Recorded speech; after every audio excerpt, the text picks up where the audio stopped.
Hello and welcome to the first part of a walkthrough of the SEN 35 appeal form required when you are appealing against the local authority decision not to issue an EHC plan, following an EHC needs assessment. This type of appeal is also known as a refusal to issue appeal. For walkthroughs on other types of appeals, for example refusal to assess or content appeals, please go back to our video list to find the correct walkthrough. Before we get started, I will just explain what the SENDIAS role is in appeals and tribunals. As an impartial service, there is a limit to our role in appeals and tribunals. The table on this slide sets out some of the things we will do in supporting your appeal and some of the things that we will not. We will work to inform you of your legal rights and the appeal processes so that you feel empowered to understand and run your own appeal. At times, we will provide resources to support you in completing appeal process independently. These might be in the form of guidance documents, fact sheets, or webinars, just like this one. We will not complete any paperwork on your behalf, take sides, or run your appeal for you. We are not able to make any decisions for you, as you know your child best, and we will not be able to attend all meetings or final hearings. All of these points come with a caveat, of course, and we will always consider situations on a case-by-case basis. For example, if you have a learning difficulty or disability that prevents you from completing any processes independently, we will try to ensure to make the necessary reasonable adjustments to support you. We do, however, rely on you declaring any difficulties you may have early on when in contact with an advisor.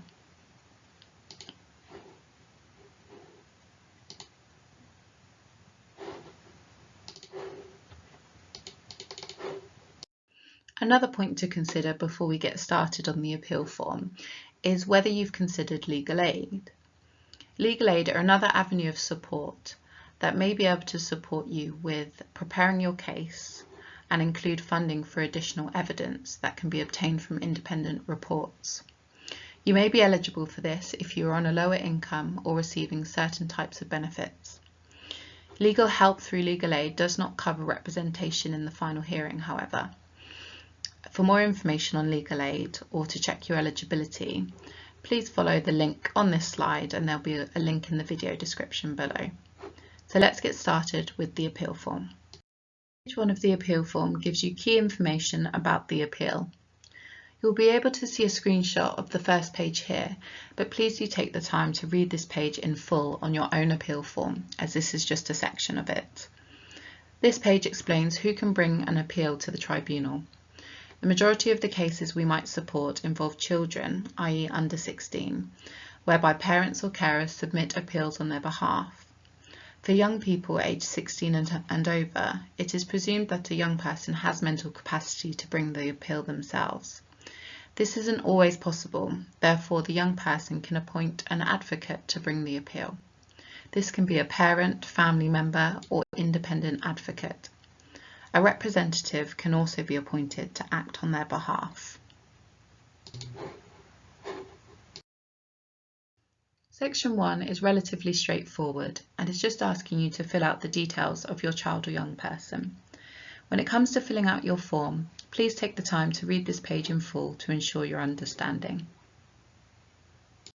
Section 2 is important in ensuring the tribunal have the correct information about the circumstances that have led to your appeal.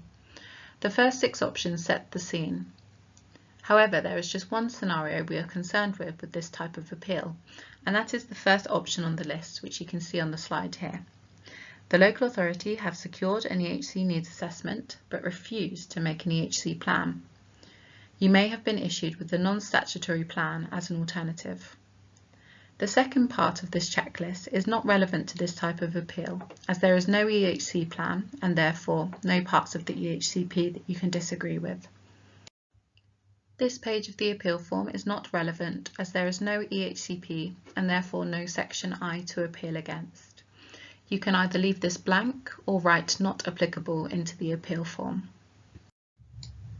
Before we move on to the main bulk of the appeal form, your reasons for appeal, it is important to have some context and understanding of what a refusal to issue appeal actually is and what legal argument is relevant, as this will help you form your own position and reasons for appeal. So as we said, a refusal to issue appeal is an appeal against the decision of the local authority not to issue an EHC plan. You will have had an assessment, but a decision would have been made that the child or young person does not require an EHCP to provide the recommendations made during the assessment process. You may have been issued a non-statutory plan as an alternative, which is a plan that outlines your child's needs and provision. However, it is not legally binding, as with an EHCP, and does not come with the increased level of funding that an EHC plan does. In order to understand this type of appeal, we first must look at when a local authority should issue an EHC plan. This is contained in section 37(1) of the Children and Families Act, and it is based on whether an EHC plan is necessary or not. If it is deemed necessary that an EHC plan should be made, the local authority must secure and prepare an EHC plan and maintain this once it is prepared.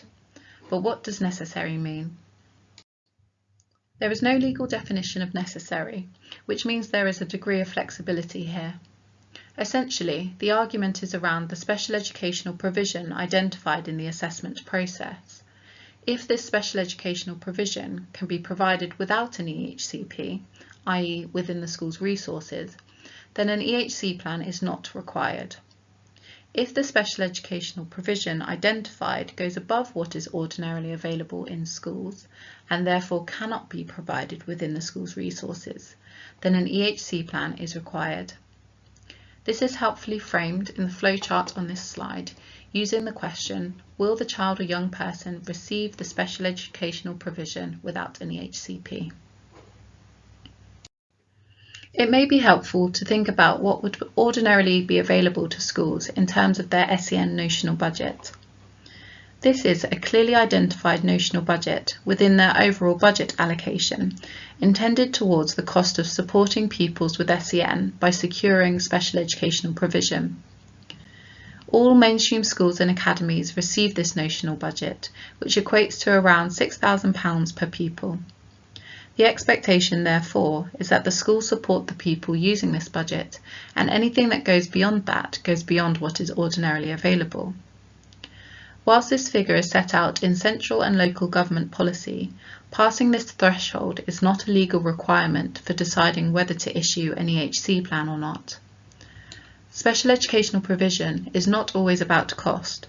It may be that the child or young person requires special educational provision delivered via a specific setting that can only be accessed with an EHC plan. It may be helpful to consider these two steps for your appeal. First, identify what special educational provision is required. This will be through information gathered through the EHC needs assessment process. Look at this closely. Is it accurate? Has all the SEN been identified? This is key, as special educational provision is made based on identified SEN. Is the identified SEN and special educational provision reflective of your child or young person? Is there any additional evidence you feel hasn't been considered or included during the assessment process? Second, identify whether that special educational provision can be provided by the setting without an EHC plan. Remember the flowchart a few slides back here. It is key to identify and demonstrate that the special educational provision identified requires an EHC plan to be delivered if you are to be successful in your appeal. This can be identified through the school or the local authority. You can request this information around budget and provision available from the school. Details on what provision is available at the school and the extent of this should be readily available in the school's SEND information report or on the local authority local offer. It will also be crucial to look into what special educational provision has been in place up to this point and what the impact of that has been. If there has been a significant amount of special educational provision in place, but the child is not making expected progress, this may indicate that additional provision through an EHC plan may be required. Additional consideration should be made for any young person who is between 18 and 25 years when deciding whether to issue an EHC plan or not. The local authority must consider whether that young person requires additional time in comparison with the majority of their peers who do not have SEN to complete their educational training. This is likely to be the case with most young people aged 18 and above who have SEN. So that brings us to the end of part 1 of the SEN 35 walkthrough for refusal to issue appeals. The background and legal context of this kind of appeal is very important in forming your reasons for appeal, which will be discussed in the next video. So please take some time to go through the last few slides and keep the legal test in mind when we go into the reasons for appeal. Thank you for listening.